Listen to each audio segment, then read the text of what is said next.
Next up is the Jets. Third on the list, we're going to go over the Jets. And the question is, how high can the Jets fly with a new pilot and a load of picks?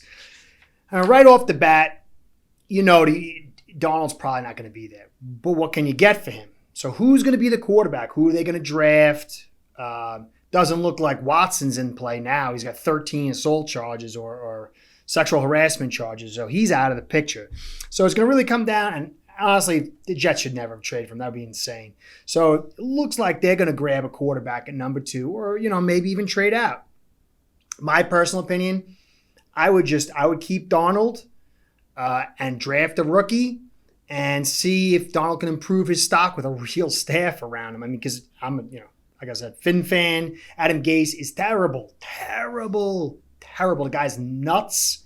There's something wrong with him. And he's just not really a good coach. I don't understand. I don't understand how he became the Dolphins coach. I mean, I guess it was like the unknown factor. But then the Jets, you guys, strapped with them. So, who are you going to take with that pick? We don't know. So that's the whole unknown territory. Donald, he played poorly. But the good news for that is that your receivers, they actually made some hay despite really not having much to throw to them. So they picked up Corey Davis in free agency, which 10th best receiver in the league, and the guy is 6'3". So that's a very dangerous weapon for whoever's going to be quarterback, and that really helps out your cast. Jamison Crowder, 37th best, talented. I think he's better than that if he has a real quarterback to throw to him, or if Donald can get him his head right and get it together. Braxton Berrios, 50th best. Denzel Mims, 67th. But, he's interesting too. He's a young guy. Can he step it up? So then you're really lacking a little bit in the tight end department. You got Tyler Kroft, 220 pounds, 6'5". He had a decent season, but he's a vet. So I really don't see much growth out of him.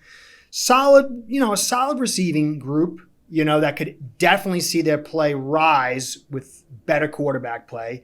Lacking the tight end department, but I don't think that's an essential piece for your team right now. The offensive line is some issues, and I think that's probably, if you don't want to have a Donald part 2, and whoever new quarterback or Donald and a new quarterback, or however you want to slice it, running for his life, you got to upgrade that offensive line. Mekhi Becton played far better than I thought at tackle. I thought he was certainly going to move inside. He played very well, but injuries limited him. So can he get over that? He's so big. He's gigantic. Can that body handle that kind of abuse? That will be interesting to see. Alex Lewis was a pretty good guard. I mean, he's the 26th best guard in the league, according to PFF. So that's a nice little piece inside. But you're lacking. You really don't have much at the other guard spot. You don't have much at center.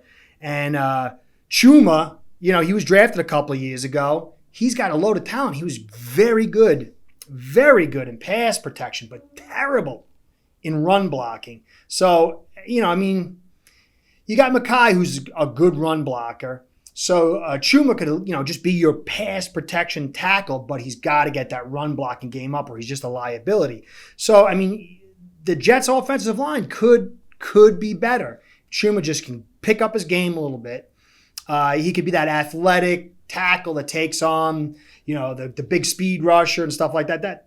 So you could have something there. But I would still say offensive line is a major piece. And with all those picks, and that's the beauty of the Jets' position. They're not expected to do much. They don't have to do much. They got a load of picks this year. They got the extra first next year. And they're in prime position to get the second best quarterback in this draft. And tell you the truth, the Dolphins, they're where the Jets are going to be next year, but they've got that big question mark at quarterback. Did they find their quarterback? There's no clear-cut answer. They did or they didn't. And the problem is next year, at least unless they trade back, next year, they don't have those extra picks. The good news is the Jets, they're in prime position to get one of the top quarterbacks in a deep quarterback draft. They got loads of picks this year and extra first-round pick next year. So they're in a very good position as far as their offense being able to take care of the quarterback position, because that's essential. Once you have the right quarterback, even if the regime that drafts him doesn't pan out, then at least you can hope the next regime can come and get it straight. But if you don't got that quarterback, then you're constantly chasing. Everybody's looking for that elite quarterback. So on defenses, the Jets definitely have a much stronger defense. They have some great, Marcus May, top 5 safety in the league. He just got the tag on him. You're going to have to do the extension next year. Every team kind of drafts certain positions well. And you guys had Jamal Adams and got rid of him to Seattle, which got a bunch of picks for, which was a wise move. But you guys have been doing very good at drafting the safeties. And, so you at least got a star on defense. And you just picked up Jared Davis, free agent from the Lions, and he hasn't been good. He's not a good player, right? At least in the scheme that he was asked to play, that 3-4 system. That's very demanding on a smaller type linebacker.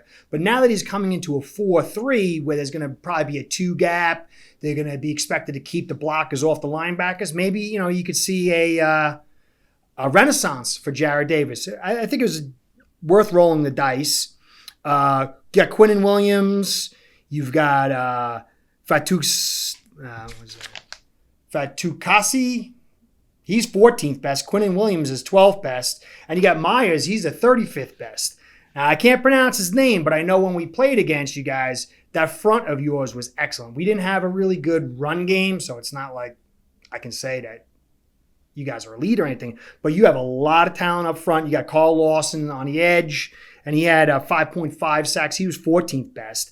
So, and I believe you guys picked up a new free agent, if I recall, on inside. And on top of the talent that you guys got there, you just picked up Sheldon Rankins, who was, a very good player for the Saints inside. Hadn't been playing up to his draft potential, but still a talent inside. So you added him to a very nice interior line, solid edge, elite safety over the top. So with all your picks and Saleh now your new coach, who's he's a defensive-minded guy, and I think the transition to a 4-3 is going to be a little bit better for you guys. I think that you'll be able to get more out of that front.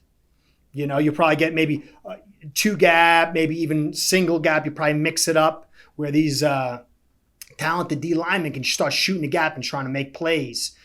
So, honestly, the Jets had the least amount of talent to work with. But considering the situation they are with the picks they have and the talent they have, there's opportunity there. There's a very, very good opportunity. They're just going to have to nail that second pick. Either they trade back and pick up a quarterback and back end. Next year there's not going to be a great quarterback draft. It's going to be very thin. So this is the year for them to either choose to rehabilitate Darnold or pick that quarterback. But honestly, I don't really see you guys rising past 3rd. Maybe you can vie with the Dolphins, and somehow the Dolphins can totally screw it up, make a bunch of mistakes, get injuries or whatever, and you can leapfrog them. My opinion is, though, I think you'll end up being 4th in the division, but I still think that's a good news for you guys. Nail that quarterback. Saleh proves he can be a head coach. Develop some players, make a couple of extra good picks with all those extra picks you have. And I think you'll be in prime position. It could very well end up that Josh Allen's with the Bills. It could very well end up that Mac Jones goes to the Patriots. Could very well end up that Zach Wilson goes to you guys. And as much as it pains me, it could very well end up the Dolphins don't get what they want from Tua.